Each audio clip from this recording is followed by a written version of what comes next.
Deixe que o amor cure o coração, que as mágoas do passado se tornem em perdão.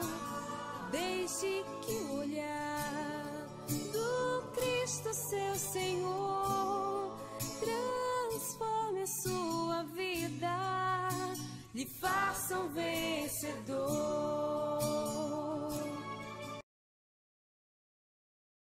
Precisamos ter coragem de delimitar o território e falar: olha, aqui, se quiser entrar, tira as sandálias dos pés, que meu coração é um solo sagrado. Que Deus lhe ajude nesse processo, que ser livre dá trabalho, viu?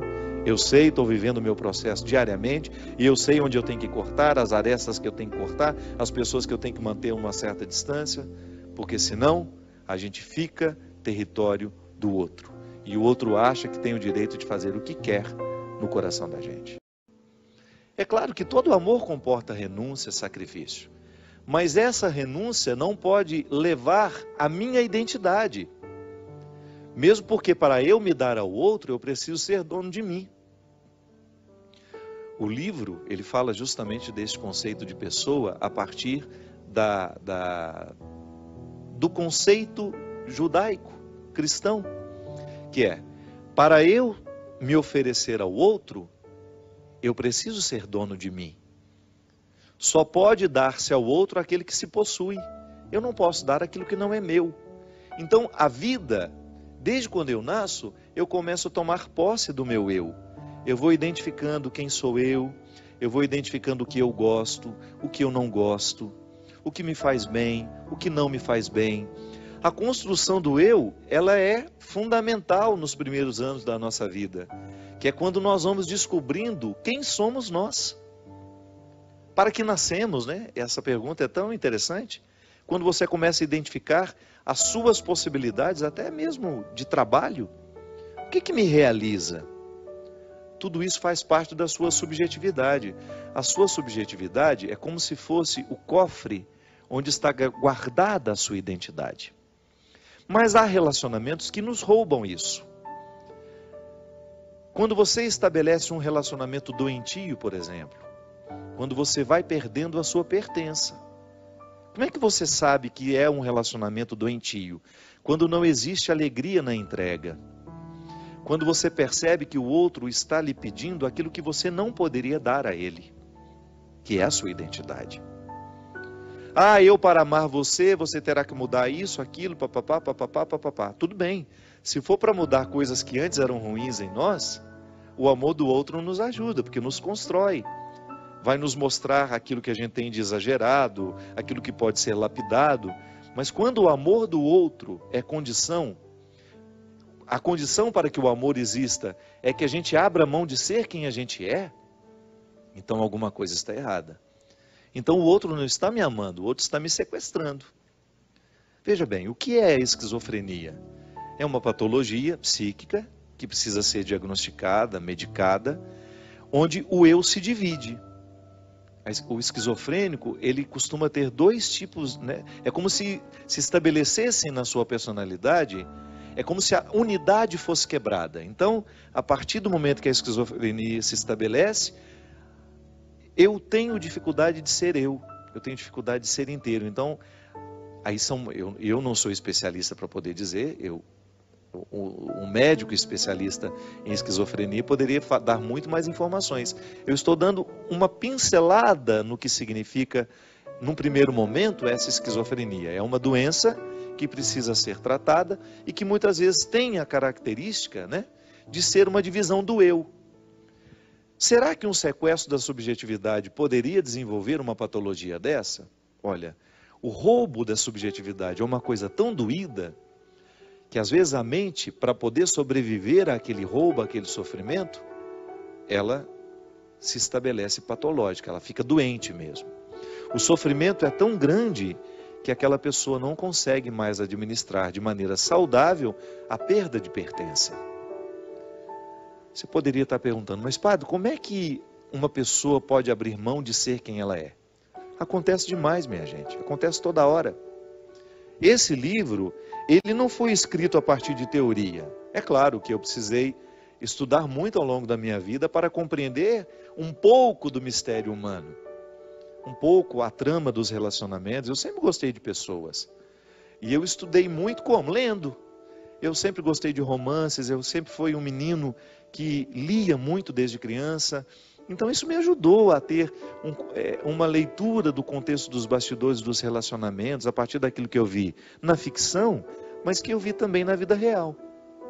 Como padre, eu tenho esse acesso ao sacrário da consciência das pessoas. Então eu encontro muita gente roubada de si mesmo. Gente que precisou abrir mão de ser quem é para ter o outro ao lado.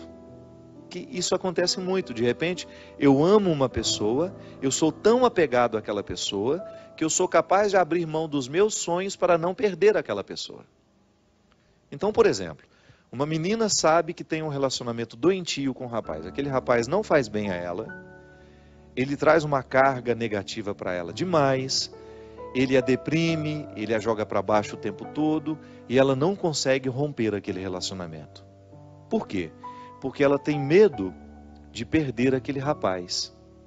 Ela tem medo de perder o pouco da satisfação que representa estar com ele. Isso é uma dependência, né? A dependência é quando você não é capaz de equacionar o tanto de prejuízo que você está tomando ao ficar ao lado daquela pessoa. Então, geralmente, tem essas dependências afetivas, partem para um autodesprezo, uma relação doentia, gera muito isso. A pessoa se despreza, ela se acha pior, e por isso ela tem tanto ciúme, por isso ela tem tanta posse. O relacionamento deixa de fazer bem, por quê? Porque vira uma espécie de neurose. Ao invés de fazer feliz, aquele relacionamento só traz aborrecimentos. Uma vigilância 24 horas, né? Como se o outro fosse um objeto a ser vigiado o tempo todo, como se ele fosse um animal que precisa de coleira. Você percebe que o relacionamento está sendo doentio pelos sintomas. Digamos que eu seja amigo do Christian e que nós temos um relacionamento doentio. A nossa amizade não passa pelos vínculos da construção, da fraternidade, da solidariedade. Digamos que nós sejamos amigos e que nós somos dependentes um do outro e que nós vivemos um com o outro uma espécie de disputa. Então, sempre que eu puder alfinetar o Cristo, eu vou alfinetar. Sempre que eu puder desprezá-lo publicamente, eu vou desprezar. Aí depois eu vou, corro, peço perdão, faço isso, faço aquilo. Mas depois, logo em seguida, volto a fazer o mesmo. Veja bem, eu acabo tendo um relacionamento doentio e começo a fazer mal com esse amor que eu digo sentir pelo meu amigo Christian. Quando a gente não tem condições de quebrar o vínculo, a gente precisa de ajuda. Quando a gente não tem coragem de assumir o sofrimento que vai ser causado por aquele rompimento, que essa dependência me faz querer ter o Cristo perto de mim o tempo todo. Mas como é uma relação doentia, ela não é positiva. Então a gente vai ficar o tempo todo vivendo, se alfinetando, se machucando, porque nos falta a clareza para administrar essa dependência do jeito certo, colocar o pingo nos is e a gente poder viver as nossas individualidades e depois a gente se partilhar na amizade. O relacionamento, minha gente, ele só é positivo quando as partes se pertencem e depois elas se distribuem. Quando eu sou dono de mim, Christian é dono dele, e quando nós nos encontramos, nós nos doamos num relacionamento de amizade. Às vezes, as doenças mentais, elas começam assim, em relacionamentos doentios, em perda de pertença. Eu deixo de me pertencer, eu vou abrindo mão de mim, abro mão um pouquinho hoje, abro mão um pouquinho amanhã, porque o outro vai me esgotando, o outro vai me sugando, e porque eu não tenho coragem de me posicionar, daqui a pouco eu perdi a capacidade de administrar. Então o outro torna-se proprietário dos meus afetos, ele começa a mandar na minha alegria. É tão triste quando você percebe que a sua alegria depende do outro e não de você. alguma coisa está errada. Alguma coisa nós estamos errando, em alguma coisa estamos errando. O outro, ele não é o responsável pela minha alegria. O outro até participa da minha alegria. O outro até me ajuda a promover a alegria, não sejamos hipócritas. Uma palavra ruim que vem do outro lado me machuca-me. Uma palavra motivadora do outro me ajuda também a ficar mais feliz. Mas o primeiro espaço onde essa alegria precisa ser cultivada é em mim. É quando eu me ocupo de mim, quando eu gasto um tempo comigo, nos meus projetos, no meu empenho. Quando existe uma dependência, um sequestro de subjetividade, a pessoa tem dificuldade de cuidar da própria vida. Você conhece, ou talvez até já tenha experimentado isso em você, quando você vive um relacionamento que você fica o tempo todo procurando onde está o outro, o que ele está fazendo, com o que ele foi, aonde que ele está. E você deveria estar cuidando da sua vida. Esses relacionamentos que às vezes são doentes, eles causam um prejuízo tão grande, gente, porque às vezes uma pessoa vive um relacionamento assim, 4, 5 anos. Eu conheço namoros, experiências de namoros em que a neurose é tanta que a menina, o rapaz, eles ficam o tempo todo se monitorando. 30, 40, 50 mensagens por dia, porque tem de dar satisfação aonde está, com quem está, o que fez, e quando volta, quando o encontro deveria ser para partilhar o dia, para ficar felizes porque estão juntos, é para lavar a roupa suja, por que você não avisou, por que você foi lá, por que você não me falou. Então, o encontro que deveria ser para ser agradável, para construir aquilo que no futuro pode ser até um casamento, torna-se o espaço do cultivo das neuroses. Não pode ser assim. Se você percebe que você está preocupado demais com a vida do seu parceiro e esquecido da sua vida, alguma coisa está errada. Você precisa ter primeiramente a consciência de que a sua primeira responsabilidade não é o outro, é você mesmo. Porque você só pode cuidar do outro depois de ter cuidado de si. Um relacionamento que começa no outro não dá, isso é doente. Ah, padre, mas isso é um egoísmo? Não é não. Isso é o passo certo do relacionamento. Eu só posso dar um passo na direção do outro depois de ter conquistado os meus territórios. A verdadeira caridade só existe quando eu sou livre para amar, quando eu sou livre para doar. Eu não estou agindo por uma necessidade. Porque às vezes até a nossa caridade não é por amor, não, é porque a gente quer aparecer. Às vezes a nossa caridade está em torno do nosso espírito pavão. Eu preciso que o outro me veja, eu preciso que o outro me note, então eu faço caridade, eu faço isso, faço aquilo. Mas aquilo é tudo vazio dentro de mim, não me preenche, não me faz feliz.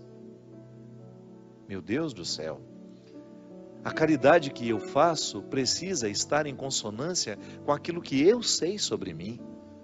É essa minha liberdade interior me motivando a conquistar cada vez mais os territórios que são meus, conhecendo os meus defeitos, as minhas possibilidades, para que depois eu dê um passo na direção do outro e faça o mesmo na vida dele. Ao invés de ser um sequestrador, eu quero ser um libertador. Eu não quero estabelecer relacionamentos de amizade em que eu faço um papel de sequestrado ou de sequestrador. Só tem sentido a gente estabelecer relacionamentos se for para a gente ajudar o outro a fazer a conquista dessa liberdade interior. É aquilo que a gente fala, né? A gente precisa de ter amigos que nos façam amigos de Jesus. Aprendi com a minha amiga Marina Patrus, lá em Belo Horizonte. Uma frase simples. É verdade. Eu preciso ter vínculos com pessoas que vão me motivar a viver essa liberdade interior. Ah, se quiser me perder, é começar a colocar uma amarrinha aqui no meu pé. Saio fora, vou longe, vou embora. Você sabe por quê? Eu levei muito tempo para compreender o processo da liberdade. Você acha que eu vou dar passos para trás, na direção contrária da liberdade que Deus quer para mim? Não posso, eu não posso permitir isso, sabe por quê? Eu estou pecando contra a minha conversão. Qual é a minha conversão? Qual é o processo que Deus quer realizar em mim? É me fazer ser livre. Se eu aceito viver um relacionamento que me aprisiona, que me poda das minhas possibilidades, que me priva de chegar ao que Deus quer de mim, esse relacionamento é diabólico. Ainda que ele pareça santinho, ainda que ele pareça bonitinho. Mãe pode fazer isso com a gente. Você quer um amor mais sagrado que de mãe? E mãe, se não cuida, sequestra assim a subjetividade do filho. Quando ela impõe a ele que ela quer que ele faça isso, que ele faça aquilo. Quando ela não é capaz de compreender o outro como alguém totalmente outro. O meu filho não é uma extensão dos meus desejos. Isso é muito cruel. Eu fazer o meu filho a extensão dos meus desejos. Então eu não fui pianista, meu filho vai ser. Mesmo que ele não tenha vocação para isso, o pobre do menino vai ficar lá dia e noite em cima de um piano, aprendendo um instrumento que ele não gosta, porque a mãe quer que ele aprenda. Não. O amor é, antes de tudo, a investigação das possibilidades que o outro tem. Aí eu entro ali para promover. Se eu posso entrar na sua vida para lhe ajudar a alcançar a sua melhor parte, eu sou bem-vindo. Agora, se eu entrar na sua vida para lhe privar de chegar na sua melhor parte, eu não faço nenhuma diferença. Eu posso perfeitamente ficar de fora. Se for para estabelecer um vínculo de amizade, de namoro, de casamento, que seja com alguém que esteja interessado com a sua libertação. Porque senão, cuidado, esse amor pode ser um cativeiro. Olha, eu vou te falar uma coisa. Se você não leu esse livro, por gentileza, permita-se. Algumas pessoas acham que o livro é um pouquinho complicado nas primeiras páginas. Não é não. Muitas vezes a gente precisa vencer a preguiça. Se você tiver a oportunidade de ler esse livro, leia. Porque é impressionante como a leitura desse livro desperta em nós a consciência de que nós vivemos amarras. Volto a dizer. Às vezes nós não estamos percebendo que estamos amarrados. É porque a gente acostumou com o cativeiro.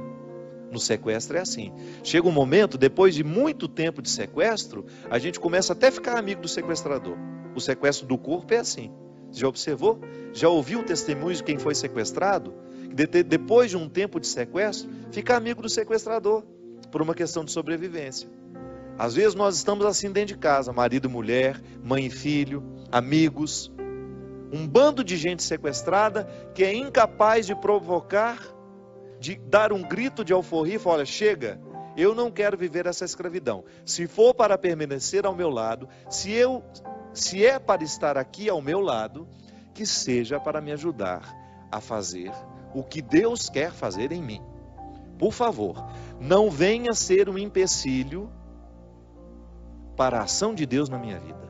Isso, minha gente, é uma palavra que pode parecer dura e é necessária nos nossos dias. Deixe que o amor cure o coração, que as mágoas do passado se tornem em perdão. Deixe que o olhar do Cristo, seu Senhor, transforme a sua vida, lhe faça um vencedor.